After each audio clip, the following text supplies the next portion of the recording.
Nagar Kurnool collector కార్యాలయం ముందు BJP ఆధ్వర్యంలో పేదలకు డబుల్ బెడ్రూమ్లు ఇవ్వాలంటూ ధర్నా చేపట్టారు. నాగర్ కర్నూల్ రాష్ట్ర కార్యవర్గ సభ్యుడు దిలీప్ ఆచారి మాట్లాడుతూ రాష్ట్రంలో ప్రభుత్వం ఏర్పడి 9 సంవత్సరాలైన నేటికి నియోజకవర్గంలో ఒక్క డబుల్ బెడ్రూమ్ కూడా ఇవ్వలేదని విమర్శించారు. ప్రభుత్వం పేదల పట్ల నిర్లక్ష్యం చేస్తుందని అన్నారు.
తెలంగాణ రాష్ట్రంలో ఎన్నికలు వచ్చినప్పుడు సెంటిమెంట్ క్రియేట్ చేసి 20,000 కోట్లతోటి 3 లక్షల డబుల్ బెడ్రూమ్ ఇండ్లు చాలా చక్కగా చాలా అద్భుతంగా అందరికి ఉపయోగపడే విధంగా డబుల్ బెడ్రూమ్ ఇల్లు కట్టిస్తని చెప్పి హామీ ఇచ్చి మోసం చేసి ఒక పేదలతో ఆడుకున్నటువంటి ప్రభుత్వాన్ని నిలదీయడానికి కోసము ఈరోజు ప్రపంచం మొత్తం మెచ్చినటువంటి యావత్ ప్రపంచం నచ్చినటువంటి భారతదేశాన్ని 9 సంవత్సరాలుగా నీతివంతంగా నిజాయితీగా కుటుంబ పాలన తావు లేకుండా కుంభకోణాల తావు లేకుండా ఒక మచ్చ లేకుండా పాలిస్తున్న నరేంద్ర మోడీ నాయకత్వం వహిస్తున్న భారతీయ జనతా పార్టీ తరఫున నాగర్ కర్నూల్ జిల్లా కలెక్టర్ ఆఫీసుకు నిలదీయడానికి వెళ్ళాం.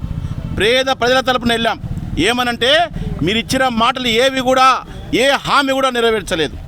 ఒక్కటి కూడా అందరిని మోసం చేశారు. కానీ మోసాల్లో పెద్ద మోసం ఏంటంటే అందరికీ ఇండ్లు కట్టిస్తామని నమ్మించి మోసం చేయడం. మళ్ళీ ఎలక్షన్లు వస్తున్నాయి, మళ్ళీ నాటకాన్ని తెరదీయకుండా ఇప్పుడు ఖచ్చితంగా ఈ ఎలక్షన్ల ముందే మీరు చెప్పిన మాట ప్రకారము ప్రతి ఒక్కరికి డబుల్ బెడ్రూమ్ ఇవ్వాలి, లేకపోతే వీధిన పోరాటం చేసి ప్రజల పరం చేసి ప్రాణాలను అర్పించి భారతీయ జనతా పార్టీ కార్యకర్తలు పేద ప్రజల పక్షాన్ని నిలబడి ఈరోజు తెలంగాణ రాష్ట్రంలో పాలిస్తున్నటువంటి కేసీఆర్ కుటుంబానికి చర్మగీతం పాడి తెలంగాణ రాష్ట్రాన్ని పేద ప్రజల కోసం నిజమైన తెలంగాణ బంగారు తెలంగాణ సాధించడం కోసం డబుల్ బెడ్రూమ్ ఇండ్లు నిరుద్యోగులకు యువతకు మహిళలకు అందరికీ అండగా నిలబడి భారతీయ జనతా పార్టీ తరఫున హెచ్చరిస్తా ఉన్నాం. ఈరోజు ఎలక్షన్ల కంటే ముందే మీరు ఇచ్చిన డబుల్ బెడ్రూమ్లు మంజూరు చేయకపోతే ఊర్లలో తిరగనీయం, పబ్లిక్ అంతా కూడా మీ వెనకాల తిరగబడతారు, మిమ్మల్ని ఇంటికి పంపిస్తారని చెప్పేసి హెచ్చరిస్తూ భారతీయ జనతా పార్టీ తరఫున పోరాటము కొనసాగిస్తామని చెప్పి తెలియజేస్తున్నాం. అదేవిధంగా ఈరోజు ఒక శాంతియుతంగా కలెక్టర్ ఆఫీస్ దగ్గరికి బీజేపీ కార్యకర్తలు ఒక నీతిగా నిజాయితీగా పనిచేసే భారతీయ జనతా పార్టీ కార్యకర్తలు ఒక శాంతియుత మార్గంలో కలెక్టర్ దగ్గరికి వెళ్ళినప్పుడు అన్యాయంగా అరెస్ట్ చేసి ఈరోజు పోలీస్ స్టేషన్ తీసుకురావడము మేము ఖండిస్తూ ఉన్నాం.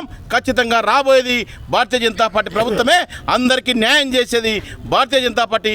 అప్పుడు అందరినీ కూడా ఎవరెవరు తప్పులు చేశారో ఎవరెవరు అవినీతి చేశారో అందరూ కూడా జైల్లో పోవడము ఖచ్చితంగా పనిష్మెంట్ ఇవ్వడం కూడా జరుగుతుందని భారతీయ జనతా పార్టీ ఆధ్వర్యంలో తెలంగాణ రాష్ట్ర వ్యాప్తంగా ఈరోజు పార్టీ పిలుపు మేరకు నాగర్ కర్నూల్ జిల్లా కేంద్రంలో జిల్లా అధ్యక్షుడు ఎల్ఎన్ సుధాకర్ రావు గారి ఆధ్వర్యంలో మేము కలెక్టరేట్ ముందల ధర్నా కార్యక్రమాన్ని నిర్వహించడం జరిగింది.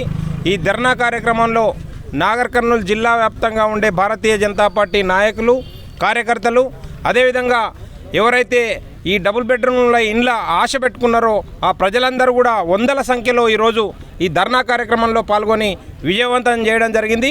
అయితే శాంతియుతంగా చేస్తున్న ఈ ధర్నా కార్యక్రమాన్ని పోలీసుల ద్వారా అడ్డుకొని ఈ ధర్నాని విరమింపజేసినారు. కానీ ఈ పోరాటం ఇంకా ఉధృతం చేస్తాం. రాబోయే రోజుల్లో కేసీఆర్ గారు సామాన్య ప్రజలకు ఏదైతే మాట ఇచ్చిండో డబుల్ బెడ్రూమ్ ఇండ్లు నిర్మాణం చేస్తా అని చెప్పి ఖచ్చితంగా మేము గల్లబట్టి అడుగుతాం. గ్రామాల్లో వాళ్ళని తిరగనిచ్చే పరిస్థితే లేదు. ఎందుకు భారతీయ జనతా పార్టీ మాట చెప్తా ఉందంటే దేశవ్యాప్తంగా నరేంద్ర మోడీ గారు ప్రధానమంత్రి అయిన తర్వాత 3,50,00,000 మందికి నిరుపేదలకి సొంత ఇంటి నిర్మాణం చేయించిన ఘనత మాకుంది. పక్క రాష్ట్రంలో 25 లక్షలు 30 లక్షల ఇండ్ల నిర్మాణం నరేంద్ర మోడీ గారి ఆధ్వర్యంలో జరిగినాయి కాబట్టి ఈ తెలంగాణ రాష్ట్రంలో ఈ సొంత ఇంటి కళ నిర్మాణాన్ని దూరమైనరు ఈ సామాన్య ప్రజలు కాబట్టి ఈ సామాన్య ప్రజల్ని మోసం చేసిన ఘనత బీఆర్ఎస్ ప్రభుత్వాన్ని ప్రజల్ని మోసం చేసిన ఘనత ఈ బీఆర్ఎస్ ప్రభుత్వాన్ని కాబట్టి ఎట్టి పరిస్థితుల్లో ఈ ప్రజలందరూ కూడా భారతీయ జనతా పార్టీ ఆధ్వర్యంలో బీఆర్ఎస్ ప్రభుత్వం పైన పోరాటం చేస్తాం. అదేవిధంగా తిరగబడతాం. రాబోయే రోజుల్లో సామాన్య ప్రజలందరినీ కూడా కూడగట్టి ఈ రాష్ట్రంలో భారతీయ జనతా పార్టీ